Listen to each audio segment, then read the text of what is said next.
Hello everyone, this is me Siddharth aka your Desi Vagabond, and from the background of my video आपको पता चली गया होगा that I'm at home, Delhi में ही हूँ. I am not traveling. मेरे को अभी भी बहुत questions आ रहे थे कि भाई आप COVID-19 में भी travel कर रहे हो. That is not the case. I am at home in isolation following the lockdown and I hope कि आप सब भी वो कर रहे हो. पे ज़्यादा मैं बोलूँगा नहीं because this is not relevant to the topic of this video. I just hope that everybody is safe and at their house with their families. By the title of this video आपको पता चल गया होगा that I will be discussing my trip expense जो मैंने last year सितंबर और अक्टूबर में करा था. Yes, I went last year. लोगों को काफ़ी कन्फ्यूजन थी कि भाई अभी आप वियतनाम की वीडियोस डाल रहे हो तो फिर आप अभी ट्रैवल कर रहे हो. नहीं, मैंने लास्ट ईयर ट्रैवल कर लिया था but I had a lot of videos from there because मैं 1 महीना ट्रैवल करा था and I will be sharing the expenses of that trip rather. अब बिफोर मेकिंग दिस वीडियो मेरे को लग रहा था कि ये कितना रेलेवेंट है अभी बिकॉज अभी तो कोई ट्रैवल नहीं कर सकता of course, but this might help in your future travels. और अगर आप बाद में ट्रिप प्लान कर रहे हो या फिर आपको बस जानना है कि how expensive is travelling in those countries, so this might give you an overview how I travelled and how I manage my expenses. तो I will give you a brief overview कि मेरा ट्रिप क्या था, कितने खर्चे हुए थे and how I manage it. तो ये मैं आपको पूरा ओवरव्यू दूंगा. So I took this trip. आप में से काफ़ी लोगों को पता होगा if you watched my Taiwan, South Korea and Vietnam series. I traveled to these 3 countries from September end to September mid rather to October mid and 30 days का trip था, almost 30-31 days का ट्रिप था, पूरा महीना. I traveled to Taiwan, South Korea and Vietnam like I mentioned. And individually मेरे कितने खर्चे हुए एंड कलेक्टिवली कितने खर्चे हुए ये मैं इस वीडियो में डिस्कस करूंगा. पहले आई वाज थिंकिंग कि मैं अलग अलग वीडियोस बना दूं बट उसमें कोई कंटिन्यूटी नहीं रहती because I flew from one country to another, so my expenses dependent on that. तो I will start with Taiwan because that was my first country. So I flew in to Taiwan, तो मैं उसका breakdown दूंगा expenses का. My flight from New Delhi to Taipei city, which is the capital of Taiwan, was about 12,000 bucks. 12,000 rupees की flight थी मेरी यहाँ से मालिंडो की, which goes from New Delhi to Malaysia and from Malaysia to Taipei city. So I think I got a good deal. मैंने उसके बाद भी prices check करे थे तो it varies from 10 to 15,000. I got it for 12,000, which I would say is a good deal, but it was 7 kgs. मैंने पूरा 30 दिन 7 kgs पे ट्रैवल करा था. सो थोड़ा कॉम्प्रोमाइज था but if any of you is are planning to go in the future तो आप ऐड करा सकते हैं. So this was the flight ticket Delhi to Taipei. अब मैं ताइवान पहुंच गया. I didn't pay anything for my visa because my visa was covered because of my South Korea का वीज़ा. वो मैंने साउथ कोरिया की वीज़ा की वीडियो में भी मैंशन करा और आई थिंक ताइवान की वीज़ा की वीडियो में भी मेंशन करा जो मैंने पहले बनाई थी. You can check that out. I will put that in the description और शायद यहाँ पे भी डाल दूंगा. You can see after this video. So initial खर्चा है 12,000 for the flight and then कि मैंने वहाँ पे ताइपे सिटी में कितना खर्चा करा I will be telling you that. I was only there for 3 days. Although I would have wanted to spend more time in Taiwan but मेरे को फ्लाइट्स उस हिसाब से मिली थी. So I chose the cheapest flights and वो specific dates पे मिल रही थी. तो I only had 3 days in Taiwan and I remember मैंने airport पे I withdrew about 6,800 rupees. आप 7,000 मान लो. 7,000 rupees I withdrew for 3 days. Considering Taiwan is not a very budget friendly destination, it is pretty expensive. अगर मैं compare करूँ तो I would compare it more or less similar to Hong Kong, which I have visited previously. तो मैं break down दूंगा expenses का. मेरा Taipei city में क्या क्या एक्सपेंसेस हुए थे. Firstly was accommodation. I took a hostel room which was 800 rupees a night and that was probably the cheapest hostel you can find in Taipei city. Apart from that, you can book Airbnbs and hotels. I would not have much of a clue, but you can expect anywhere in the range of 3 से 4,000 per night if you're booking an Airbnb or even a 3-star hotel. So accommodation was about 2,500 rupees. Then on transport, I only used the metros. I didn't use any taxis या कोई private accommodation नहीं use करा था. And in this transport, my day trip to Jufen, which is almost 150 kilometers away from Taipei city, मैं वहाँ पे भी गया था. So this is also included. Roughly for 3 days, it was about 1,500 rupees. So about 500 rupees a day. I know this is very expensive, but मेरे को जहाँ तक याद है कि एक मेट्रो की टिकट was almost $1 to $2 के बीच में. So I was taking anywhere between 5 to 10 tickets a day, which came out to 1,500 rupees for the entire 3 days, which also included my airport shuttle. So all in all, transport, inner transport was about 1,500 rupees. उसके बाद बात करते हैं खाने की, and I didn't really go to restaurants. I relied more on street food because Taiwan is also considered to be the street food capital of Asia. And the street food is amazing, and I would recommend कि आप में से कोई Taipei city जाता है in the future, definitely try the street food. About food, मैंने सिर्फ supermarket से खाया था and I relied on street food, and मेरा 3 दिन में लगभग 2,000 रुपीज़ के करीब खर्च हो गया था. This is an estimate because मेरे expenses list down करे हुए थे.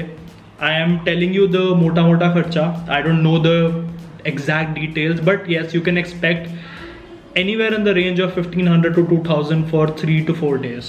That will also depend on you.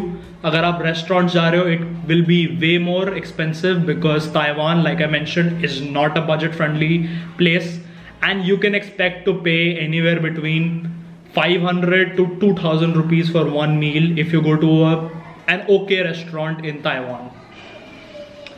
And I would say miscellaneous में मैं डालूंगा like some of the entrances. I don't really remember paying for any entrance, but मैंने miscellaneous में 500 to 800 rupees डाला है, जिसमें से मेरे को याद है मैंने अपने लिए magnet खरीदा था, which in itself was 300 rupees and something else.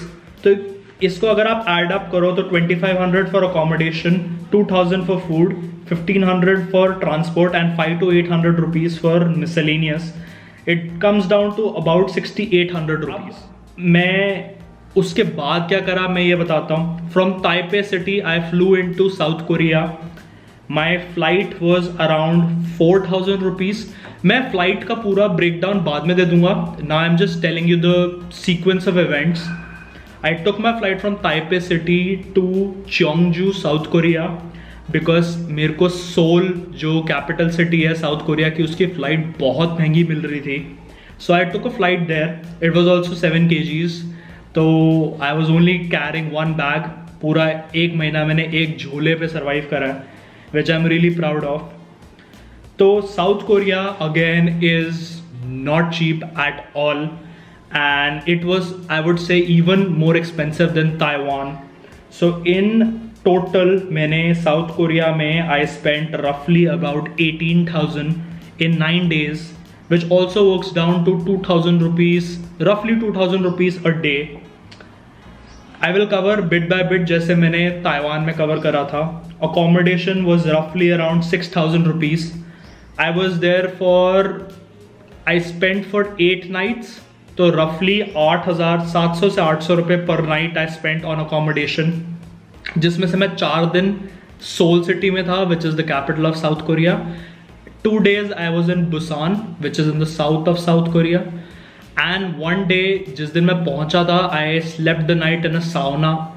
Yes, that was a very interesting experience for me. और आप लोग वो वीडियो चेक कर सकते हैं, वो मेरे साउथ कोरिया की प्लेलिस्ट में होगा. I think that's the first और the second video, you can check that out. तो अकोमोडेशन पे रफली 6 से 7 हज़ार खर्च हुआ मेरे पूरे 8 से 9 दिन के ट्रिप में in South Korea. The rest transportation also includes my bus from Cheongju to Seoul and from Seoul to Busan, and transport is not that expensive but still is expensive as compared to some of the cheaper countries to visit like Vietnam, Thailand. अपने India से तो बहुत ज़्यादा ही expensive है. तो transport में रफली 4,000 रुपये खर्च हुए थे, which includes my inner transportation which was mostly buses and metros. उसके अलावा like I mentioned, the buses I took from one city to another. So this was around 4,000 rupees. Then I would say attractions. Yes, मेरे attractions में I only usually visit the free attractions. I don't like paying for entrances or something. But मैं वहाँ पे Gyeongbokgung Palace गया था, which is a very famous palace in South Korea, and I would definitely recommend if you go there, you should check it out. As well as I did the one-day DMZ tour, which is the demilitarized tour for South Korea, and that worked out roughly 3,000 दोनों का मिला के 2,800 to 3,000, because the tour was for about 2,600 and जो palace के entrance थी वो 300-400 रुपये थी. सो यू कैन टुगेदर आप 3,000 मान सकते हो. उसके अलावा फूड एंड मिसलेनियस बचा. मिसलेनियस में आई वुड से कि मैंने 1-2 सोवेनियर्स खरीदे थे for my friends and family. अपने लिए मैग्नेट खरीदा था और 1-2 और चीज़ें. उसके अलावा फूड में मेरा 8 से 9 दिन के ट्रिप में आई स्पेंड अबाउट 5,000 रुपीज़. मैंने दूसरी लाइन पढ़ ली थी because I have written it down, because काफ़ी डिटेल में मैं आपको इन्फॉर्मेशन देना चाहता हूँ. सो इन 9 days in South Korea I only spent 5,000 on food. That might be slightly more, but considering it's South Korea, I never visited a restaurant there. I think only once I went to a restaurant with a friend of mine, and वो भी हमने share करा था. That's why the expenses were low. Otherwise, I only relied on 7-Elevens and street food. That anyways was very nice. But अगर आप restaurant जाओगे, South Korea is a really expensive country. Expect to pay 2,000 to 3,000 for one meal, and that is really expensive. अगर आप वो add करते जाओ, the trip can be really expensive, and I am travelling on a budget. So I relied on street food and cheaper eating alternatives. Not that मैंने कहीं compromise करा है. I like travelling like this. I would rather see more places and compromise on something else related to travel. ये मेरा style है travelling का, आप खुद सोच सकते हो. I am just giving you an overall perspective. So these 2 countries were actually really expensive, South Korea and Taiwan. And afterwards मैंने फ्लाइट ली थी after spending 9 days in South Korea and 3 to 4 days in Taiwan. After 2 weeks rather, I flew to Vietnam, which was on my radar for a really long time. तो I flew to Vietnam and मेरी flight करीबन south Korea से Vietnam की थी 3,000 से 4,000 रुपये की. And I know मेरे को फ्लाइट्स में बहुत अच्छा डील मिल गया, and I will tell you the पूरा एस्टिमेट फ्लाइट्स का सिर्फ इन थोड़ी देर में. And mind the noise coming because मैं घर पे हूँ and there are other people in the family. So I hope you don't mind that. इसके बाद like I mentioned, I flew to Vietnam and I spent about 2.5 weeks traveling in Vietnam, which was really nice. I loved Vietnam and I might be going there again in the future. I have some plans जो अभी discuss नहीं करेंगे, कोविड-19 है. And मेरे को ये भी बहुत क्वेश्चन आता है कि भाई इसके बाद कहाँ ट्रैवल कर रहे हो. दैट्स ऑलमोस्ट लाइक जले पे नमक छिड़कने वाली बात, because we don't really know कि ये सिचुएशन कब विल एंड. तो anyways I spent about 17 days इन वियतनाम, जिसमें से मेरा टोटल खर्चा in 17 days was about 23,000 to 24,000. And I will give you the breakdown. In 17 days, I traveled from the north to the south, covering places from Hanoi, Halong Bay, Ninh Binh, Hoi An, Ho Chi Minh City, Da Nang, all those places which you would have seen in my videos. Agar nahi kari to you can watch my Vietnam playlist after this video. I've created about 20 to 21 videos covering every day of my trip, which you can check it out. And I would highly recommend, अगर आप जा रहे हो definitely check it out because I've made those videos very detailed, covering from expenses to everything else that you can do in Vietnam, as I do for every series. Thoda self promotion ho gaya, I know, but we'll carry on with the expenses. So I spent about 23 to 24,000 in Vietnam, जिसमें से मेरा 7,000 accommodation पे खर्च हुआ था.